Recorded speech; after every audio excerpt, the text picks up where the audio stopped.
Welcome back, guys. I'm Roger D with Texas T, and we're giving a big shout out to West Texas today from Houston. My next guest, just like the prospectors of old, going out there to find some black gold.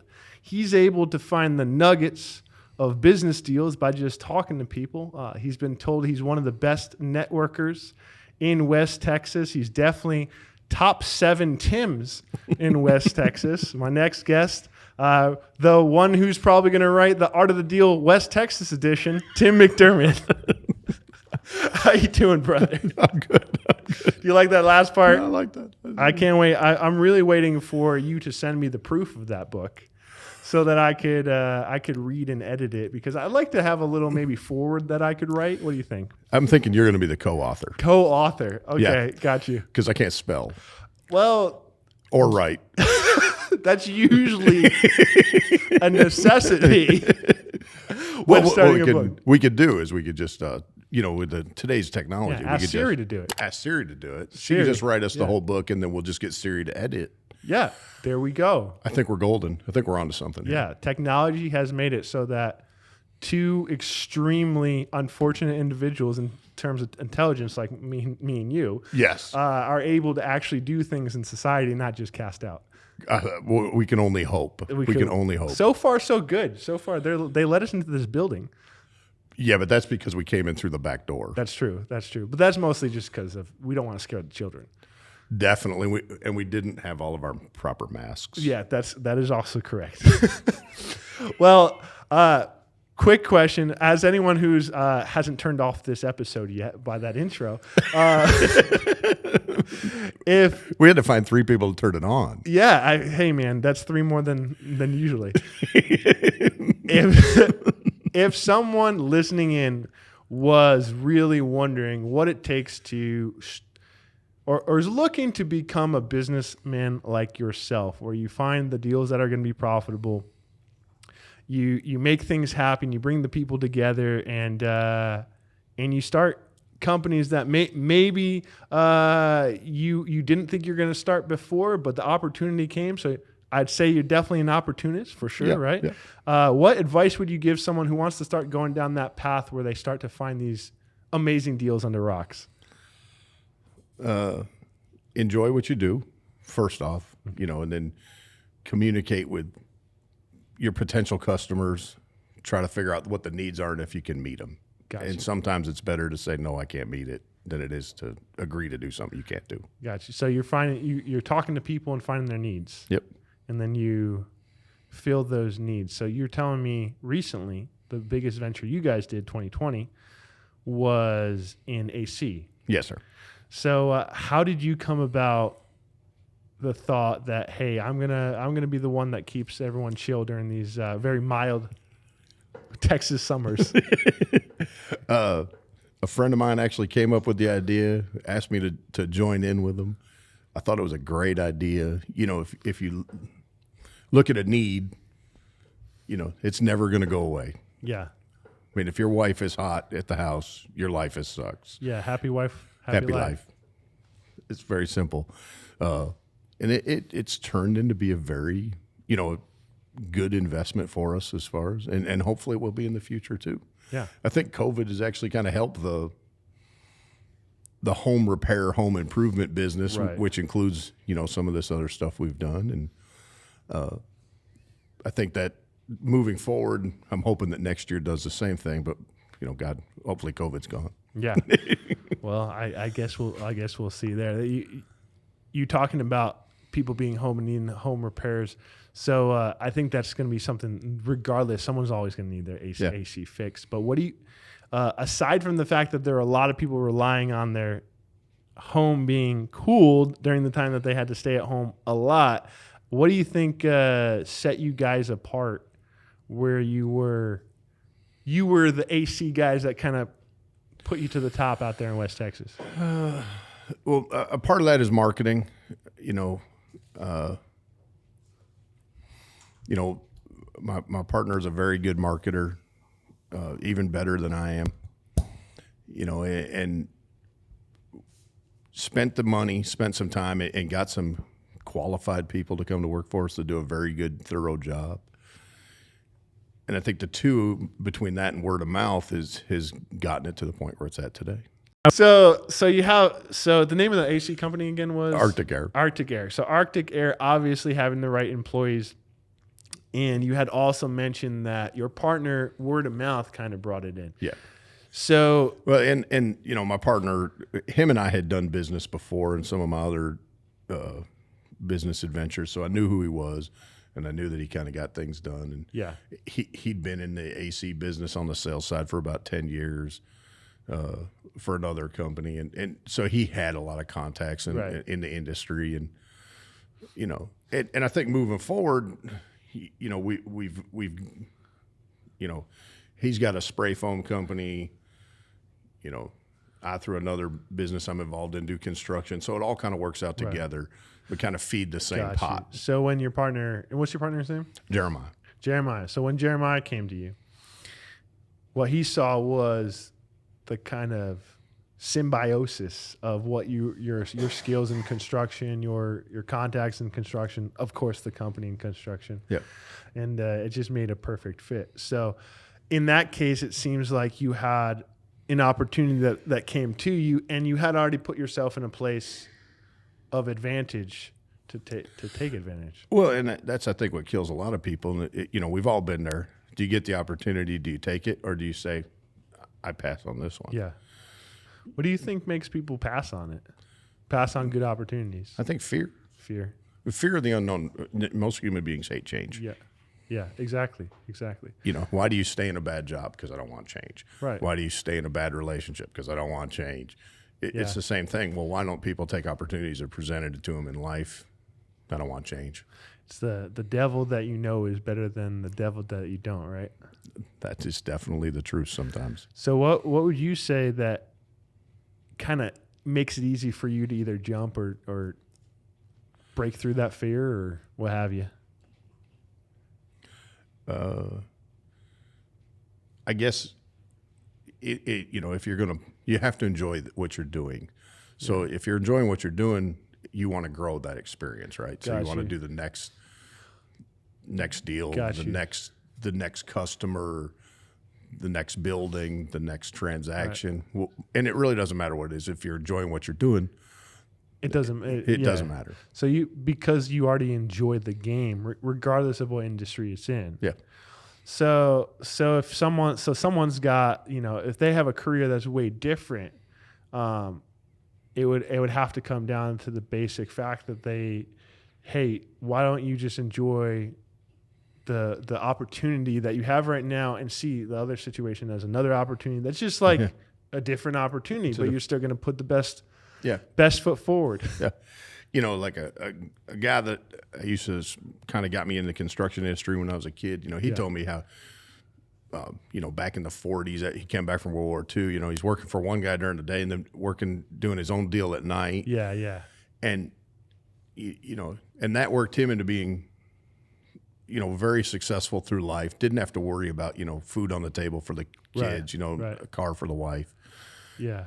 And really when it comes down to it, isn't that what we're all doing? Trying to make the wife happy? Make the wife happy. Oh, okay. Yeah. That's our whole goal. It's our whole goal. I remember in high school, I was thinking to myself, I was like, I'm going to go to college, get a good degree, happy wife. Happy wife. That was the only goal. Somehow I really screwed that up. 0 wives, 0 use of my degree. Wow. No wonder you hired Eric. Yeah, my degree was definitely not in HR. So that's unfortunate for me. Well, underwater basket weaving is a good bachelor's program. It was very good. I'm very aquatic. I like the beach, baskets, they sell well at Renaissance Fest. So and there's 3 of them a year. So it's a good business plan. It is a good business plan. That's I like it. I like it. When I got into it was engineering or basket weaving, and basket weaving was the clear profitable choice. But then it didn't work out for some unknown reason. So now I'm in electricity, and here we are. And electricity's been good to you. Yeah, it's been good. It powers my house, and also I'm able to broker it. So it's twofold for the most part. Really. Well, and really what you've got is Eric working for you to do it, all the work for you. You can play ping pong. Yes, that's true.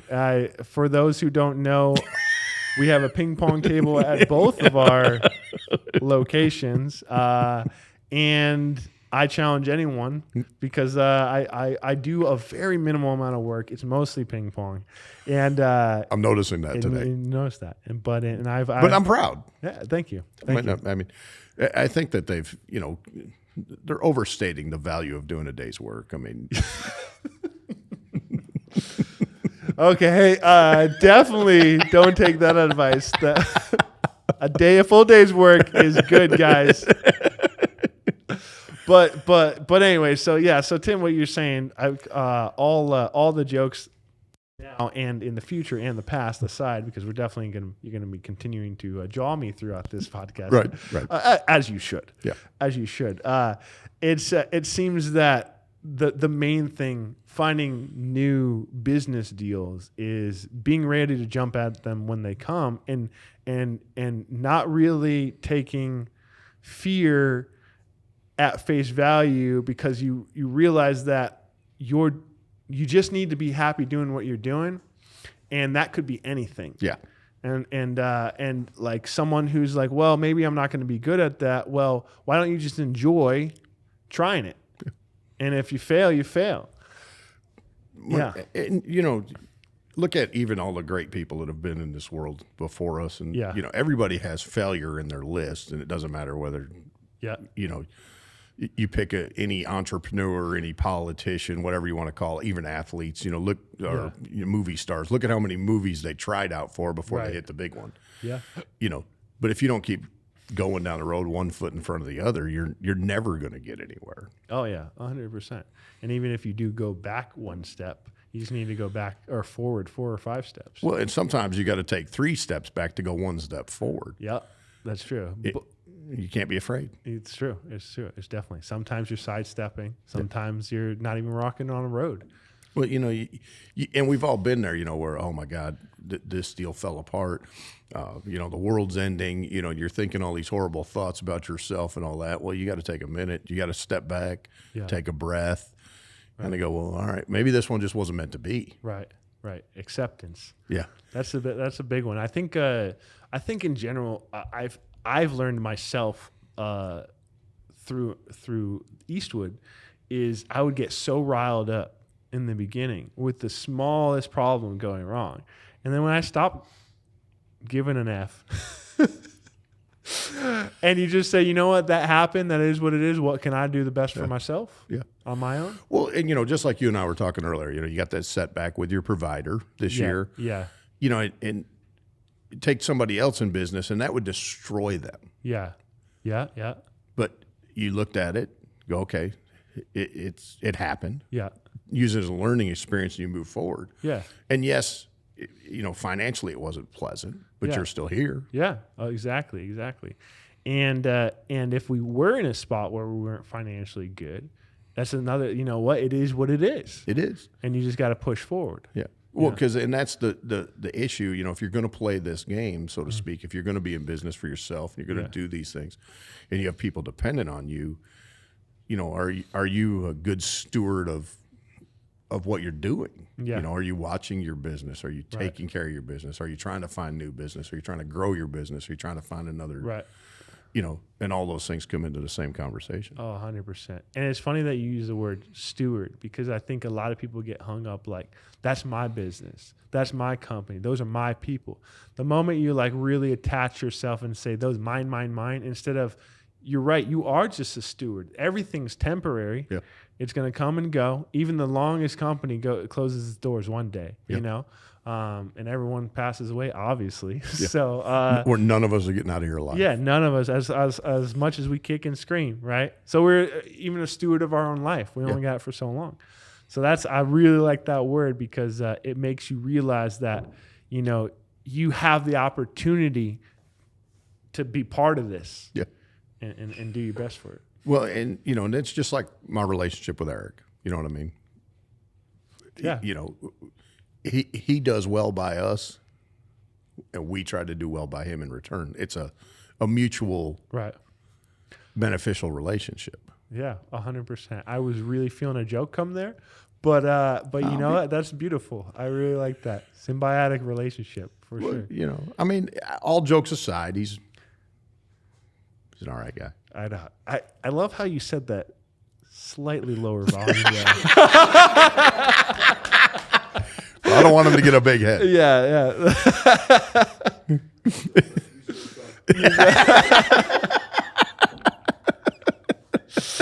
Man, for anyone listening, they would definitely think we're drunk right now because this is. And we haven't even started drinking yet. That's I mean, that's the crazy. Correct. There has been zero drinking. That is for sure. A lot of ping pong. Other than ping pong, that was just some fun. But we will be playing golf in a little bit, so I'm very excited about that.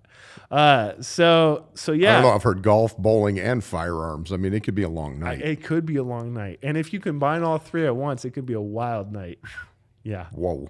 Yeah, well, we get that in a piece of pizza. This is a whole entertainment right now. I know. It's basically, I think all of those things together is what Dave and Buster's offers. There's our latest. What we need to do is a whole new business idea. Rent a gun, bowling on this side, and a little midget top golf in the background. A little midget top. I'm sure there's no way that can go. In the same building? Yeah, I don't know if that could work out. But hey, I actually have a good transition here because I know... I noticed West Texas has been really coming up in terms of like bringing out some of the more kind of out there venues, out there type of situations. I know you had an idea that you told me about before. We won't talk about that one. But do you see that continuing to go out to West Texas? Is there Dave and Buster's in West Texas? Not that I'm aware of. But do you see more of the kind of like pleasure lifestyle? Well, I think it's needed. Yeah. You know what I mean? The problem with that part of the world, yes, there's a lot of activity and there's a lot of people that are moving there and a lot of companies that are moving there. But the problem is there's no entertainment.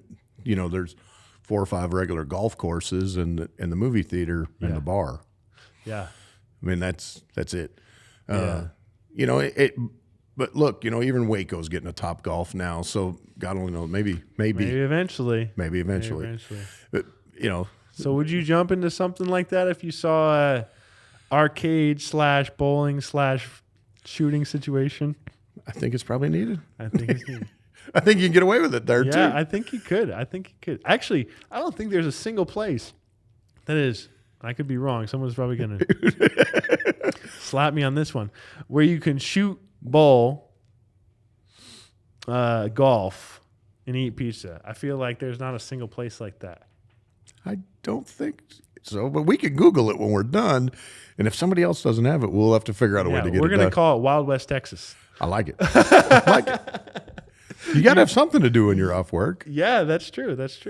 And I know that there's a lot of individuals out there that are working extremely long hours, and it's definitely a place that steam needs to be released. Yes. For sure. So for you, Tim, when you're not writing your book through Siri, The Art of the Deal West Texas, or running your multiple businesses, what works for you to make sure that you keep your sanity in this game? I think the most important thing when you're not at work is to spend time with your family. I had a feeling you were going to say that. You know. Yeah. It's just the way it is. I mean, my wife and I've got a couple of grandkids. You know, that takes up a lot of our free time. Yeah. You can't replace that family time. No, not at all. And I think a lot of business owners, a lot of people that are like high performers, have problems with shutting it off when they come home. How do you? Well, the beauty is I live east of Waco, so I get to turn it off on the way home. Right, I got you. I got a 5 or 6 hour drive every Friday afternoon sometime. Wow. To decompress. Got you. So you're doing. So you live. You said east of Waco. Yeah. And you're driving to Midland for the whole week. Yep. And then you're coming back to family on the weekend. See, I did not know that. Yeah. Because I remember you said Waco, and I got really racked in my brain for a second because I know it's hard. Thinking is hard in general. Well, we already figured out earlier that geography was not your strong suit. Definitely geography is not my strong suit. It's just I didn't know where the Bahamas was. Or The Caribbean.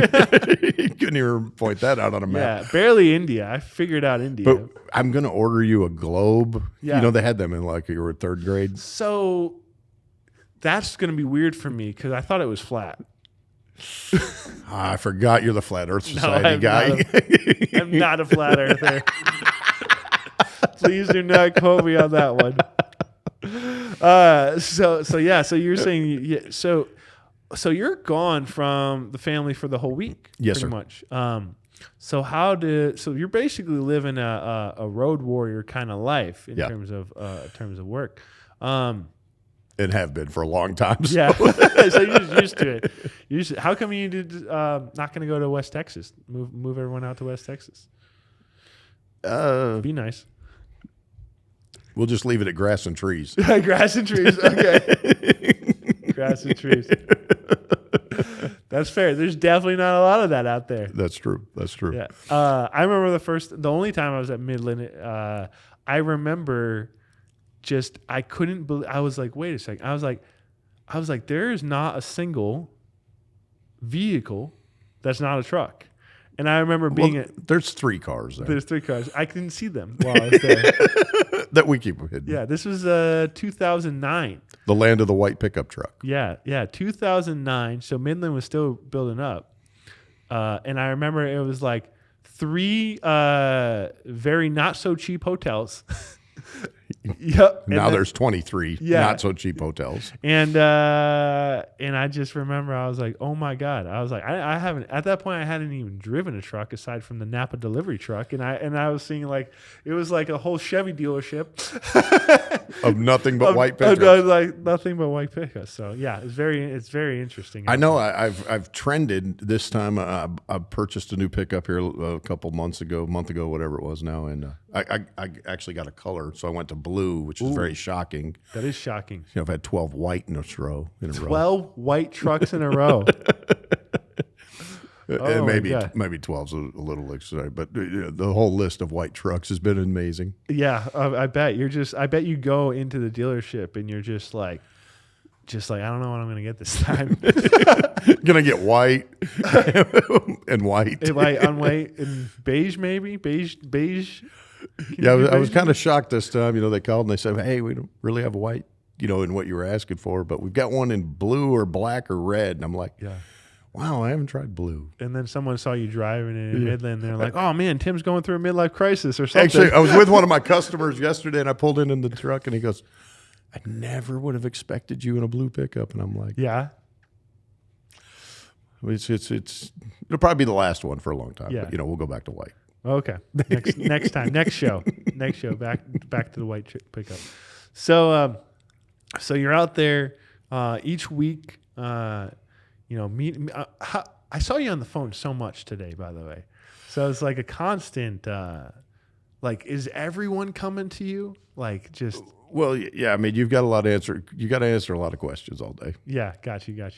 No texting. You're not a texter. I'm not a big texter. Not a big email guy. Not big. I don't like emails either. My problem is, I think that I think as we've gone so much to text and email, it takes away the. I agree. The personality of it. What do you think about this? I was talking to this guy Steve Boucher, who actually also owns another brokerage, and we were talking about how there's so much new technology coming to try to interface with customers, but like no matter what, there's one form that seems to never go away, and that's face to face. Yep. It's like no matter what, that's still going to be the most effective. I guarantee it. Yeah. I mean, you don't want to do business with someone you don't know. Yeah, that's mostly true. I mean, let's be honest. I mean, yeah. Outside of the Amazon revolution, let's call it. Right. Most people, especially if you're providing a service, you want to go meet the person you're doing business with. Mm-hmm. You want to shake their hand. You want to look them in the eye. Yeah. Oh, for sure. You want to run into them at the store and go, "Hey, you did good," or "Hey, your guy's messed up. Yeah. But you want to have that interaction. Yeah. Yeah. Of course. And there's so many benefits I think that come from that too. Is you humans in general, I think communicate with I think it's scientifically like 70% their body. Yeah. Right. So like you can't see that through the phone. No. I mean, yeah, you could have Zoom, but you know, you might It's not just the see same. here, you know? Yeah. I could have no pants. You guys, I could have no pants on. You guys don't know He's that. got pants on. But yeah, it's we were social animals, and I think that's what really hurt so much during the pandemic. It's Yes. just like the inability to be around other people. Now, yes, it was, you know, important in spreading not a disease or what have you, and that, you know, but that is such an integral part of the community, to be in front of someone, part of the tribe, right? Yeah. So anyways, what I wanted to get to was like, if you were to guess, how would in-person ever be replaced? Is that even possible? I don't even see how it could be. Robots? But even that, I mean, what would be the difference between robots and an email? That's to be true. very That's honest. true. What if a Tim robot came to me? It's just not the same. Yeah. Okay. I mean, it's like I wouldn't buy, you know, if I'm going to get energy, I don't want to go to the robot. I could type in my own stuff on the internet. That's true. Well, I want Eric to do it. that's true. The robot could have a better personality, though. We don't know. 50-50 there. 50-50. It's 50%. But the robot would beat you more at ping pong. That's oh yeah, 100%. Yeah. Oh, and you know what's so crazy? I was thinking about this. This is kind of a random offshoot, but you, especially out in West Texas, there are a lot of trade skills. Yes. Obviously, right there. If you think about it, like, that's probably who's going to get hurt the most in the technology, right? Well, no, I think the reverse is happening, and I think we're seeing it, and we're paying the price. You know, we've told all of our kids, and you know, and I'm as guilty as anyone. We've told all of our kids, Go to college. go to college, go to college, go to college. Yeah. But like, you know, prime example, I've got some younger people that I know, and some are in my family and all that, and they went to school to be welders. Yeah. Well, you know, they're working through this pandemic. Yeah. They make more money than I do. Yeah. Yeah. Welders make a lot. And, you know, think about it, you know, your average good welder is probably making more than your everyday lawyer. Yeah, especially if you're I don't know the technical term, but if you have your own truck and you're traveling, Yeah. you can travel from job to job. That's like Yeah. I heard mean, rig that's welders. insanity. Yeah. Yeah. I mean, yeah. Oh, and then throw in the mix, yeah, you're if you weld underwater, now Oh, you're my God. getting to some insanity, right? yeah. So, I mean, you know, and then you look at it, you know, what's the world always going to need? You can't replace a plumber with a robot. You can't replace an air conditioning guy with a robot. You can't replace an electrician with a robot. You would have to have a fully bipedal robot. That's like mimicking. It would have to be like an android, basically. Yeah. A complete android. You're right. So I think, you know, technology leads to more service industries, Right. or, you know, more need for service industry. I Right. mean, who's going to wire the building? That's true. That's true. know. I mean, you know, technology is great in some regards, but I think it really helps the service sides. You know, your carpenters, your masons, your concrete guys. Right. The trade's going to get even bigger. Yeah. Because it's going to technically take away all that soft data skill. Yep. It's going to take away a lot of transactional salesmen are going to go away. Which may be a blessing and maybe a curse. Yeah. Because if you think about it, if there's someone, you know, I'm sure you have vendors all over the place. And I'm sure you have vendors that you don't care about them.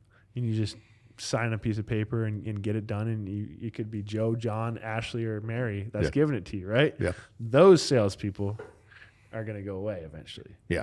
Because it's just going to be dialed in and get it shipped, whatever. Well, because let's be honest, you're either a great sales guy or you're in the sales force. That's true. That's you know? true. And a great salesman is irreplaceable. Yeah. Yeah. A sales force is replaceable. Yeah, that's great. That's 100% true. You were talking about before one of your best sales guys. What makes him one of your best sales guys? What do you feel like makes a good salesperson? Everyone that I've ever met that's really a great in a sales environment, they live it, they breathe it, they enjoy it. They'll work 20 hours a day or 18 hours a day. They'll spend 3 hours, with the customer if that's what it takes. They'll spend 4 hours with the customer, 5. It doesn't matter. Right. And right. I don't have that great talent. I'm not that. Yeah. I'm not that guy. Yeah. It's that is hard to iron out because now that I've gotten away from a lot of the sales portion, I realize that it's still so ingrained in me. I had a customer who we're going a lot to DocuSign, which is an insane blessing, by the way. Yes. But and a curse at the same time, right? Because it takes away from those touches. But I had someone who's done El Campo, and I was sending them to DocuSign. I really wanted to take advantage of the market right now, even though they were far out, and I knew we needed to get it done quick. And I was like, fuck it. I was like, I'll be there Friday. It's like an hour, 15 minutes, but and I knew I had a packed day, but I was just like, you know what? I'm just going to cross out 2.5 hours and we're going to get it done, Got it. And you got to do it. And that definitely is what I think separates good salespeople, good customer service, good business people, is that you actually care.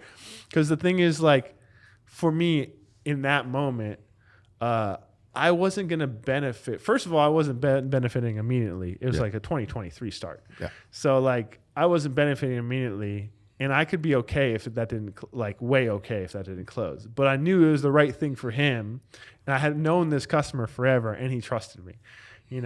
And sometimes it's not really about I made a pile of money on the deal. Yeah. Sometimes it's I did the right deal.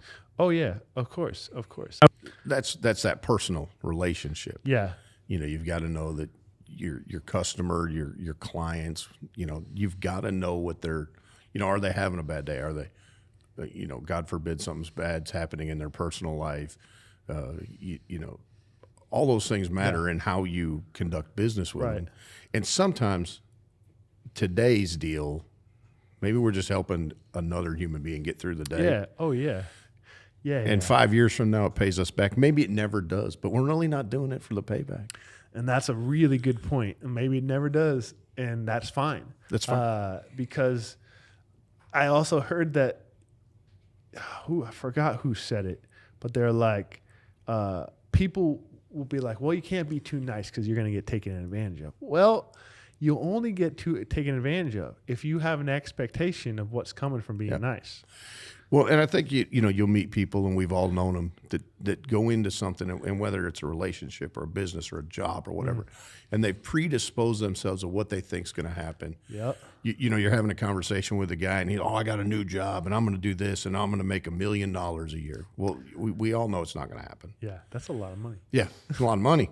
But we've all heard the guy at the bar or over drinks or whatever, and you're like, wow, But they all forget that if something sounds too good to be true, most of the time it is. Yeah. Yeah. Oh yeah. I know that one. But they forget the expectation. They build it into themselves before. Look at this year.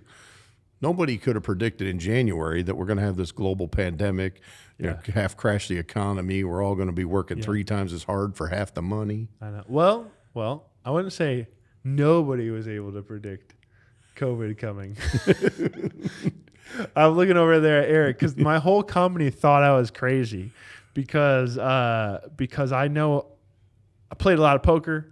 I got a buddy who plays a lot of poker. A lot of Chinese individuals in Houston love to play poker as well. They have a lot of family in China. So I kind of had an idea of what was brewing, and everyone thought I was absolutely insane.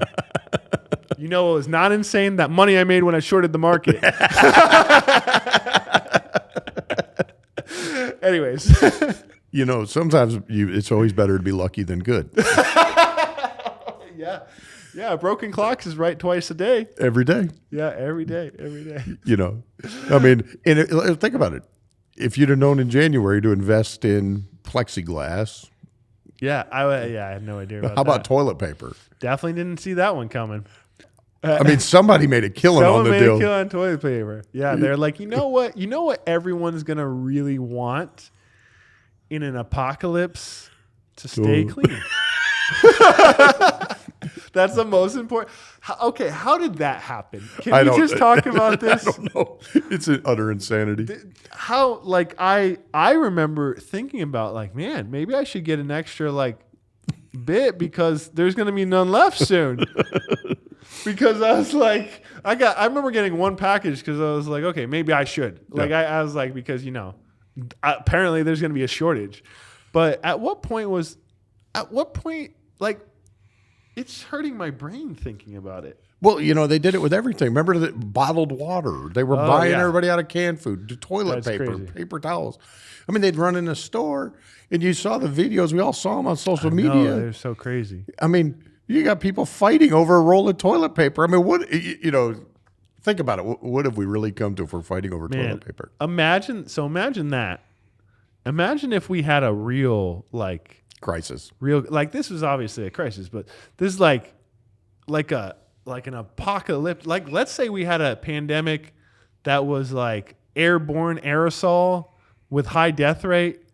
That sounds terrible to say out loud, but like, imagine that, or like, imagine civil, like insane civil unrest, like potential civil war. Like, what would people be getting then? More toilet paper? Like, this toilet paper and water, does that solve all? Dude, sometimes, and not to go on a soapbox here, but sometimes, man, I just really lose a lot of faith in humanity. You know what I bought a lot of? I'm hoping steaks and beer, but I could be wrong. Bullets. Bought a lot of bullets. And beef jerky. I got beef jerky, canned refried beans, just in case I was wrong. So I had some sustenance. Well, I mean, and a lot of bullets because they were probably going to go up in price. They did. Have you tried to buy any lately? Not lately, because I bought a lot. They've gone insanely expensive. Yeah, I believe it. You know, if you can find them. If you can find them.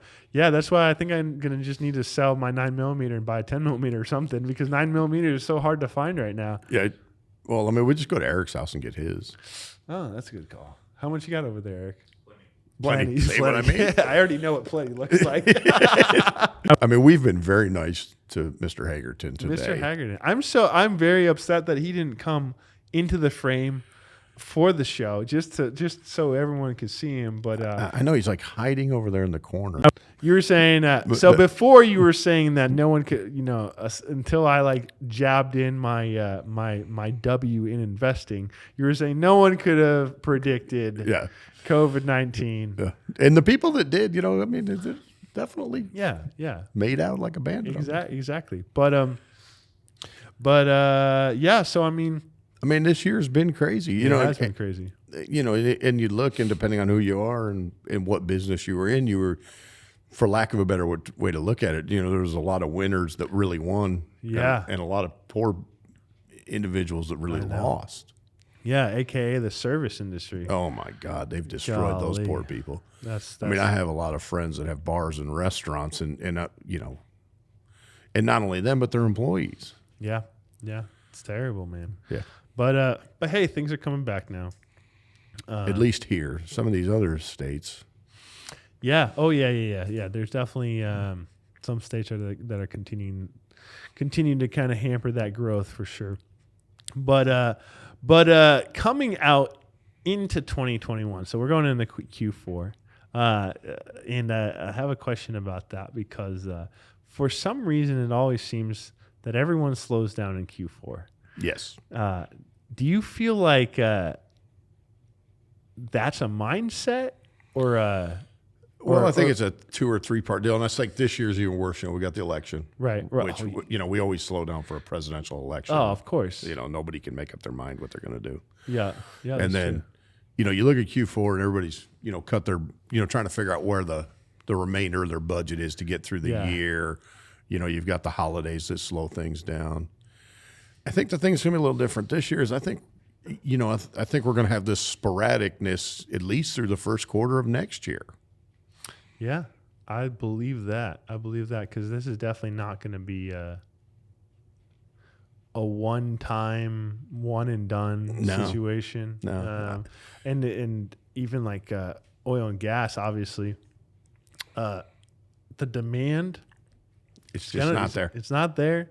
It's probably going to take a year and a half to get back to the normal demand that we were seeing before. Yeah, if we ever get there. I mean, the bad thing or the good thing or however you want to say that, I mean,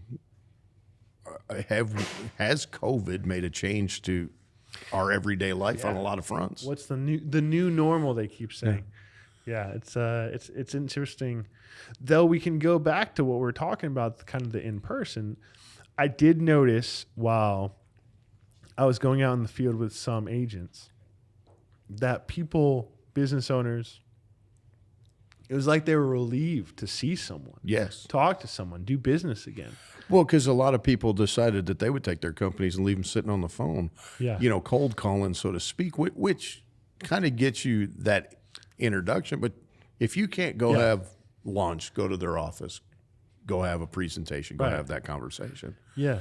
Are you really making the forward progress on the sale? Oh, 100%. Yeah. And just to double down on that, as we said before, I think it's just so important in person. A lot of people talk about relationship selling is a really big thing. I honestly think you're giving the chance to your client or potential client to see what type of person you really are. Yeah. You're giving them kind of pulling the sheets back to see, okay, can I size this person up? Is this a good person? And I think that's why, not so ethical business people or salespeople, they have a short fuse, especially if they're doing a lot of business in person, because it's going to catch up to them eventually. And if it doesn't catch up to them, they're just not going to do enough business. And I like how in person tends to like weed that out. Yeah, very rapidly. And the only people that are on that level of lack of integrity that really succeed, it's like you either have good people or sociopaths. it's like and those sociopaths were going to find a way anyways. Yeah. So well, it always seems like we all know that one guy that you're like, my God, he's crazy, but he gets the job done. Yeah. He does what he says he's going to do. He's nuts. Yeah. But he closes the deal because at least he's figured out a way to get it done. Right. Exactly. And I mean, well, they say 11% of CEOs are sociopaths. Right. They would have to be. It's like something like that. It's crazy. Well, I mean, think about it. Yeah. You have 50, 60,000 employees. Yeah. That's true. I mean, think about you and I. We have, 20, 30. We go nuts. Yeah. Could you have 50,000? I mean, I've always had fantasies of being king. I'm kidding. I actually have thought about that, and I think I've thought about what happens if my business really scales up, and I think that for me, the most important thing is you're gonna have to find people that think like you and care like you, that could report to you, and you basically have to be your arms outwards. And you have to find out if you made a wrong decision and you hired someone that's not like that, get rid of them as soon as possible. Right. Yeah. You've got to learn to delegate. The micromanager drives himself crazy. Oh yeah. I learned that a lot too. Man, I used to want everything the exact way I thought it should be. And if you couldn't do it that way, move over so I could do it the right way. I've since then really decided I wanted to sleep more.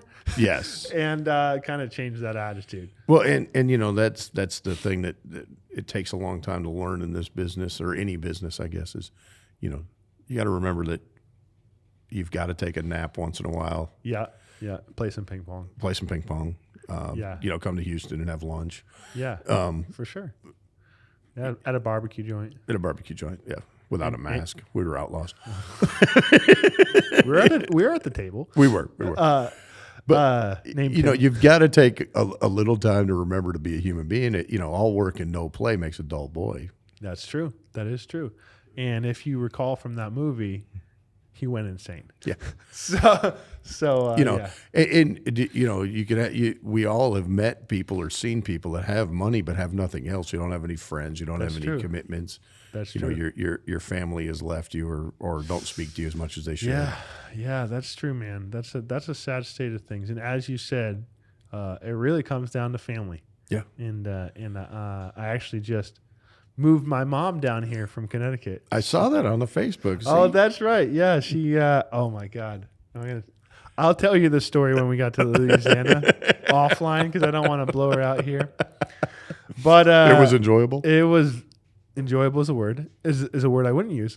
But no, I love you, Mom. But it was Louisiana. It was love you, Mom. Sorry. But I think we're gonna end on that because speaking of talking through things later, I'm really excited to hit some balls with you. Well, that's cool. Tim, I know Artic AC. Yes. Yeah. You're gonna find that online. I think is it articac.com. No. Look them up. Look them up on Facebook. Yeah, Artic Air. Artic Air. Look Odessa. them up on Facebook on Odessa. Artic Air Odessa. So if you're having a tough time in the heat, Artic Air is And a tough time in the cold too. And the tough time in the cold.